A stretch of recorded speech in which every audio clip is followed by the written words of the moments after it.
Salve meus leões, salve minhas leoas, Flávio na área para mais uma leitura comentada do livro Um Curso em Milagres. Comigo, leitura comentada do livro de exercícios e com Luciana, leitura comentada do livro texto. Seja muito bem-vindo ao canal Rugido da Alma, que você tenha um dia tão lindo, maravilhoso, abençoado e produtivo, quanto desejo que seja o meu. Se você é a primeira vez aqui com nós estamos fazendo a leitura e o estudo dessa ferramenta aqui, ó. Se chama Um Curso em Milagres, tá? Essa ferramenta aqui, de forma muito resumida, ela se trata de espiritualidade. Ela vai ajudar você de uma forma poderosa a ter uma compreensão melhor sobre os seus pensamentos, a lidar melhor com você, entender quem de fato é você, tá? Essa é uma pergunta que nós fazemos a nós mesmos de forma muito constante. Só que a gente às vezes faz essa pergunta de forma superficial, né? E a gente não consegue achar uma resposta para ela, porque não existe uma resposta certa em si, tá? A resposta para essa pergunta, que é quem é você, qual o seu propósito, são perguntas que você faz e a resposta tá quanto você para ouvir diariamente, treinar sobre isso. Ou seja, você tem que estar constantemente, né, fazendo as suas mudanças.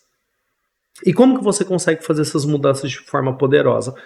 Quando você para de dar desculpas. E eu ouvi uma frase muito poderosa hoje, né? Não tem um autor conhecido para essa frase, né? Mas é um código. E esse código é o seguinte: quando você para de dar desculpa, você vem para o mundo real, que é onde que as coisas acontecem. E o mundo real é quando eu realmente entro para dentro de mim de uma forma poderosa e começo a fazer o que tem que ser feito sem dar desculpa, né? Inclusive eu estava dando uma revisitada na leitura do capítulo 19 e lá tem uma frase, uma parte muito interessante, eu acho que na segunda ou na terceira leitura, na segunda ou terceira parte, que fala, até posso achar aqui para falar para vocês, tá? Que fala que a gente às vezes cai na loucura de achar que o ego é a realidade, né? Então ele faz aqui, eu até marquei essa frase que eu achei muito interessante ela, que é o seguinte, ó. O ego, ele tem uma insana religião de que o pecado não é um erro, mas a verdade, né? Ele acha que o pecado não é um erro, mas a verdade. E é a inocência que pretende enganar. A pureza é vista como arrogância e a aceitação do ser pecaminoso é percebida como santidade. Ou seja, isso é uma forma poderosa, né, do ego te enganar e de te deixar plantado, cheio de desculpas para não fazer o que você tem que fazer para ser transformado, para realizar as suas questões. Então isso a gente tem que observar isso, né? Isso é uma coisa que é treinada de forma constante aí por nós, beleza? Se você não treinar isso aí, você vai ter muita dificuldade de ter essa compreensão de forma mais profunda, fechou? Meus leões, minhas leoas, vamos nessa, né? Para quem já acompanha mais tempo aqui, hoje a gente vai fazer a lição 161. Eu vou gravar ela, né, em uma sequência mais a lição 162 e 163, né, que eu acabei viajando, infelizmente eu não consegui postar para vocês por conta do trajeto que a gente teve na viagem. Eu também estava muito cansado do treinamento lá, eu junto com o Tarley, né, a gente acabou aparecendo umas outras demandas, mas eu sempre me policio muito, né, para não deixar de fazer, mas aconteceu e sem culpa, sem peso, tá tudo bem, mas a gente está aqui firme, né, fazendo essas lições aí. Voltando para casa, eu cheguei aqui em Aracaju de novo e a gente está na sala aqui, né? Mais uma vez mudando aqui de ambiente, a gente está arrumando na sala, está fazendo a reforma, então tá esperando chegar carpete, essas coisas, né? Então, por enquanto, essa semana eu tô aqui ainda meio que já pelo menos provisório para não ficar sem sala, para não ficar sem trabalhar aqui, não ter um cantinho para estar mais sossegado. Bom, meus leões, minhas leoas, enfim, né? Explicado aí a situação para vocês. Vamos para a nossa lição de hoje, que a gente vai fazer a lição 161, tá? Que o título é Dá-me a tua bênção, Filho Santo de Deus. Quem que é o Filho Santo de Deus? Começa se fazendo essa pergunta, né? Quem que é o Filho Santo de Deus? O Filho Santo de Deus somos nós. O Filho Santo de Deus somos nós.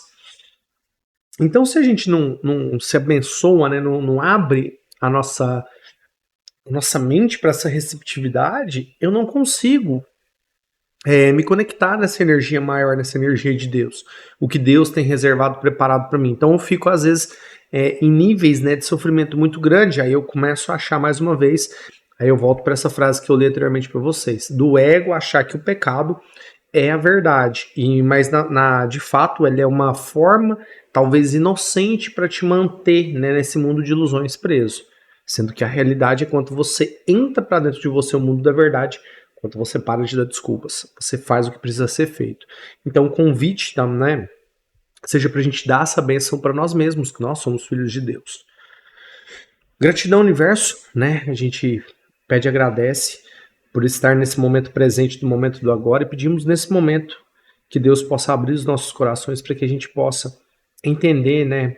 Trabalhar isso de uma forma profunda nas nossas vidas e compreender essas lições de forma poderosa. Nós pedimos e agradecemos em nome de Jesus. Amém. Que a gente possa vir de forma poderosa para essas lições aí. Chama os dois, meus leões. Vamos lá? Lição 161, relendo o título aqui para nós, tá? Dá-me a tua bênção, Filho Santo de Deus. Hoje praticamos de modo diferente e nos posicionamos contra a nossa raiva para que os nossos medos possam desaparecer e oferecer espaço ao amor. Aqui está a salvação nas simples palavras com que praticamos a ideia de hoje. Aqui está a resposta para a tentação que nunca falha em acolher com boas-vindas o Cristo, onde medo e raiva antes prevaleciam. Aqui a expiação se completa. O mundo é deixado para trás com toda a segurança e o céu agora é restaurado. Aqui está a resposta da voz por Deus. O que ele quer dizer aqui para nós? Né? Aqui está a resposta para a tentação que nunca falha em acolher com boas-vindas. O Cristo, onde o medo e a raiva prevaleciam. Quando você abre, né, para essa aceitação se posicionar, você consegue ver essas mudanças de forma mais profunda dentro da sua vida. A completa abstração é a condição natural da mente, mas parte dela agora não é natural. Ela não olha para o mundo como um só. Ao invés disso, vê fragmentos do todo, pois só assim poderia inventar o mundo parcial que tu vês. O propósito de tudo que vês é o de te mostrar o que desejas ver. A audição só traz à tua mente os sons que ela quer ouvir. Assim foi feita a especificidade, e agora é a especificidade que temos que usar na nossa prática. Nós a damos ao Espírito Santo para que ele possa empregá-la com um propósito que é diferente daquele que lhe demos.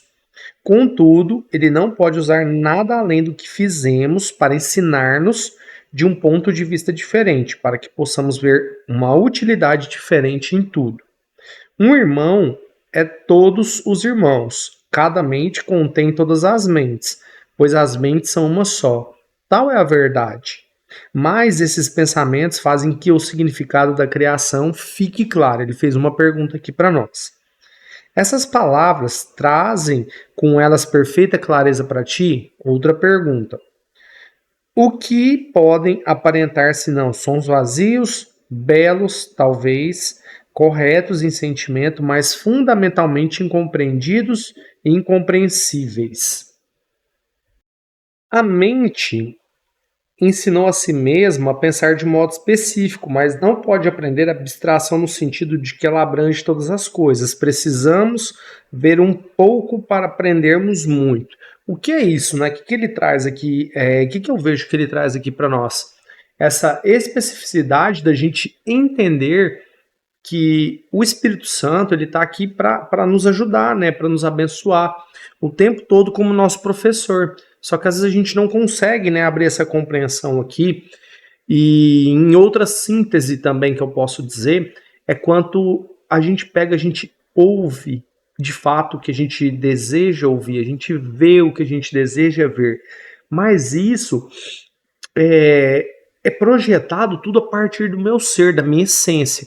Então olha só como isso é de uma certa forma, o ego ele prega pegadinhas em nós o tempo todo, trazendo, talvez, né, um mundo que não existe. Ele fala para você, não, isso aí, o mundo é dor, é sofrimento, é pecado. Não, que nada, não encana com isso não. E você não consegue ver a realidade, a verdade dentro de você, porque você está deixando um ego prevalecer o tempo todo, te dominando. E quando o ego te domina, ele te afasta do Espírito Santo.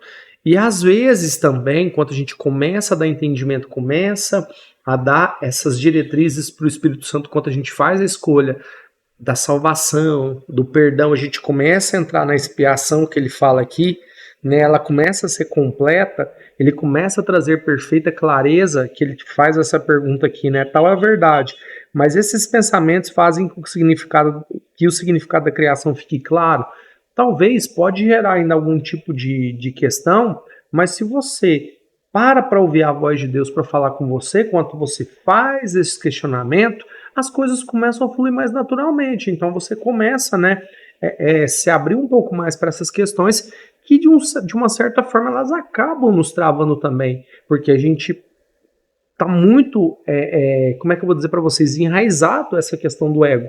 Talvez hoje não mais, né, para aqueles que praticam as lições com mais frequência, já estamos aqui há 161 dias, né, praticando esses exercícios, batendo em cima deles, olhando para isso com clareza. Então eu acho muito interessante quando a gente vem para olhar essa especificidade. E ele traz uma coisa aqui que eu acho muito legal no final, é assim, ó, a mente que ensinou a si mesma a pensar de modo específico não pode mais aprender abstração no sentido de que ela abrange todas as coisas.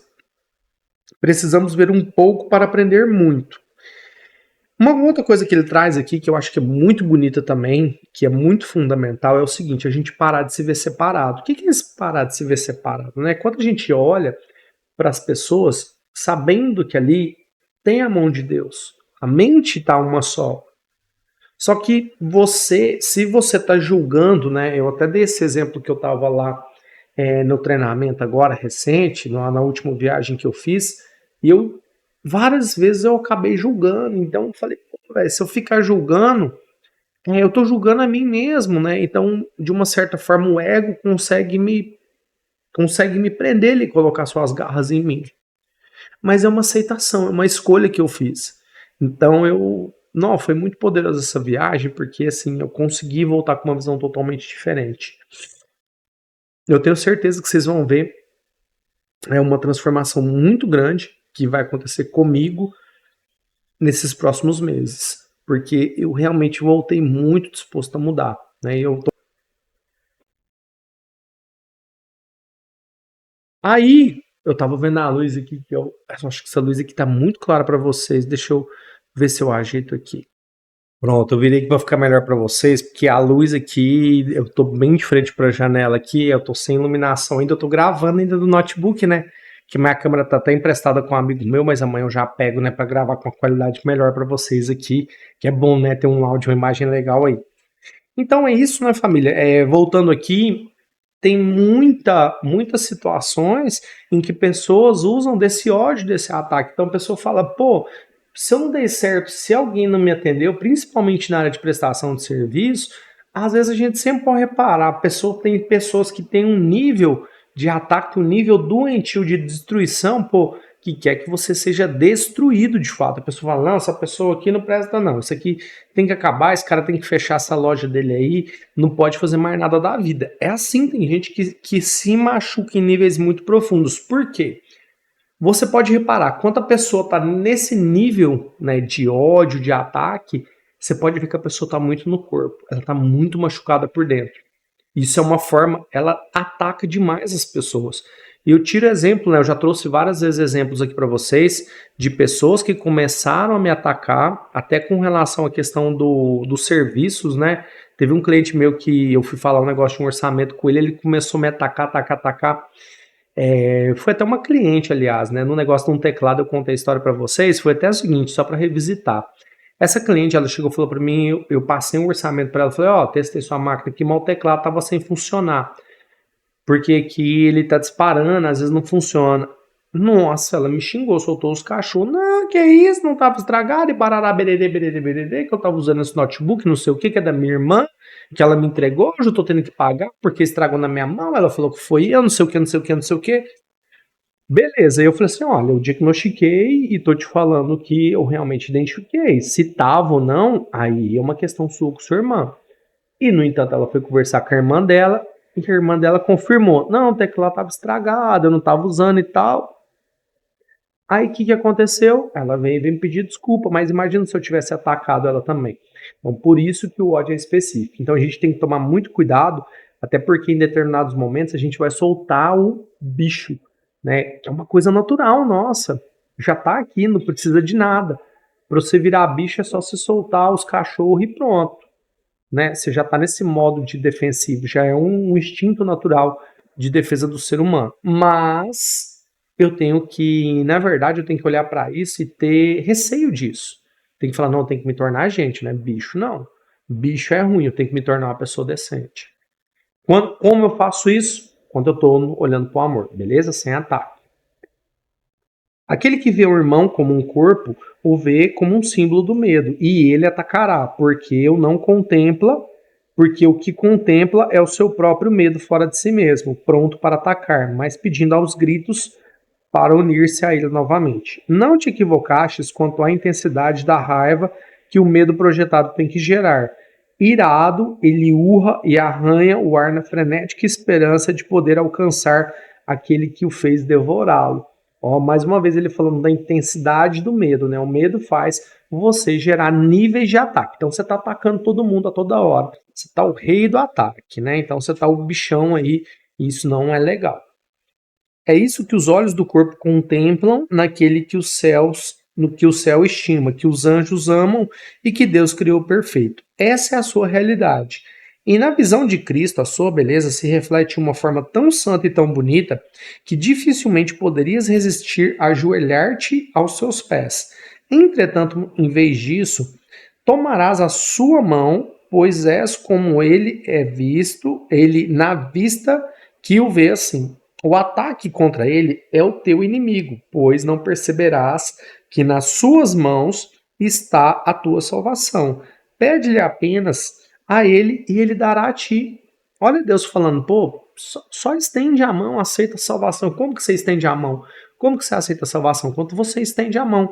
Você fala, pô, Deus, tô aqui, me salva, né? Eu quero ter essa clareza, eu quero estar bem comigo mesmo. Então basta que eu estenda a mão para que isso aconteça, tá? Não lhe peças o que simboliza o teu medo, que é o corpo. Pedirias que o amor destruísse a si mesmo ou queres que ele seja revelado a ti e o liberte? Então ele faz essa pergunta no final. Você quer se destruir o amor ou você quer que ele venha a ti e te liberte? Mais uma vez, né, fazendo ênfase com uma das lições que a gente viu lá no livro texto, que ele falou, ou você, até no capítulo 19 isso também, ou você é o seu libertador, o seu salvador, ou você é o seu carcereiro. Você pode ser as duas coisas ao mesmo tempo. Hoje praticamos de uma forma que já tentamos antes. A sua prontidão está mais perto agora e hoje virás que mais perto ainda da visão de Cristo. Se estiveres comprometido em alcançá-la, terás sucesso hoje. E uma vez que tiveres tido sucesso, a sua vontade não estará mais disposta a aceitar as testemunhas que os olhos do teu corpo convocam. O que verás cantar-te-á as antigas melodias que lembrará. Tu não foste esquecido no céu, não queres lembrar-te dele? Ele te pergunta aqui. Tu não foste esquecido no céu, não queres lembrar-te dele? Então, ou seja, está perguntando se você quer lembrar do céu.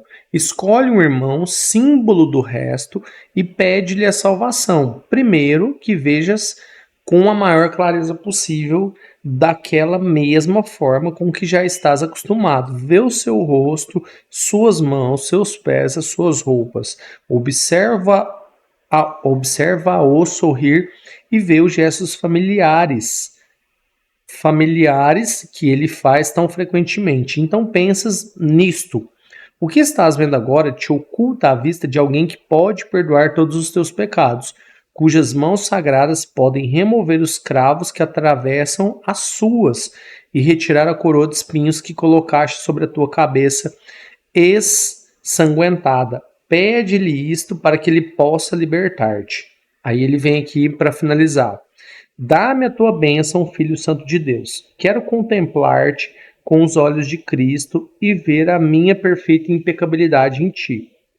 Repetindo, dá-me a tua bênção, Filho Santo de Deus. Quero contemplar-me com os olhos de Cristo ao ver a minha perfeita impecabilidade em ti.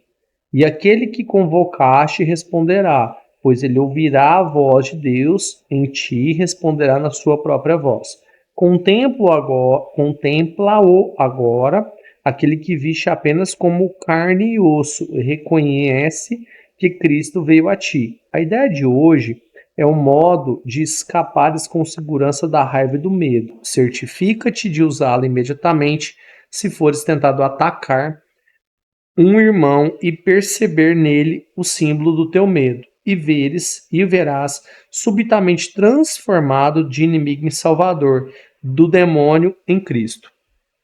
Olha que poderoso isso que ele está trazendo aqui. Quando a gente se vê separado, né, quando a gente se vê no ataque, a gente não consegue ver a imagem de Cristo, né, porque somos filhos de Deus. Então nós somos irmãos. Então o que ele faz aqui? Ele está trazendo para nós aqui uma espécie de um guia mental para a gente criar uma imagem, né? De pegar, olhar o nosso irmão como se fosse Cristo, né? Com os pregos nas mãos, todo ensanguentado com a coroa de espinhos, todo machucado, e olhar para ele como se fosse a face de Cristo, onde que você não vê mais o pecado, você se vê liberado. Você sente essa energia, vê esse perdão. Então, a criação de Deus, o poder de Deus está em tudo. Então, se a gente não consegue, né, trabalhar a nossa mentalidade para olhar essa verdade, aqui, essa é uma forma de você, talvez, não vou dizer enganar, né, porque eu acho que a nossa mente não precisa disso, o amor não precisa de enganações, mas você precisa criar essas imagens de coisas que nós estamos habituados para ajudar que a gente possa liberar essa nova fase de ver as coisas de forma diferente. Então, é a gente parar e não olhar com julgamento, né? Então, se a gente continua julgando, a gente não para de quebrar esses julgamentos que a gente tem sobre as pessoas, sobre os nossos irmãos, a gente vai estar atacando. Então, quem faz isso é o ego, tá? E aquele que convocaste responderá, pois ele ouvirá a voz por Deus em ti e responderá na sua própria voz. Contempla-o agora, aquele que viste apenas em carne e osso, né? Estou repetindo aqui só para reforçar isso para nós, tá, gente? E reconhece que Cristo veio a ti. A ideia de hoje é um modo de escapares com segurança da raiva e do medo. Por que ele está fazendo essa analogia também, né? Ele está fazendo essa analogia para que você possa entender, tá na situação de Cristo, né? Como ele veio aqui, como ele foi julgado, como ele foi sentenciado pelo quê? Pelo corpo. Onde que Deus foi castigado? No corpo, porque o homem, né? Os homens viam, o ego vê uns aos outros como simplesmente um símbolo, e eles achavam que se destruísse aquele símbolo, destruiriam Cristo. E o que aconteceu? Aí a pergunta que a gente pode se fazer: Cristo foi destruído? Então olha só a profundidade disso. Eles tentaram, no medo, no ego, nas suas vaidades, destruir aquela imagem, né, carne e osso. Mas eles só destruíram carne e osso. Porque Cristo, na sua grandeza, voltou aos céus. E ele ainda voltou depois, né, para finalizar a sua missão e deixou a sua mensagem de forma poderosa. E está aí até hoje correndo a mensagem dele, né? Então que nós possamos ter essa compreensão de não ter mais esse ego e observar isso aí. Fechou, meus leões e minhas leões? Que essa lição de hoje, né, sirva para a gente refletir sobre não ter mais esses medos e pedir essa bênção olhando os nossos irmãos por igual, como filhos de Deus. Fechou, meus leões e minhas leões? Gratidão e tamo junto até depois do fim.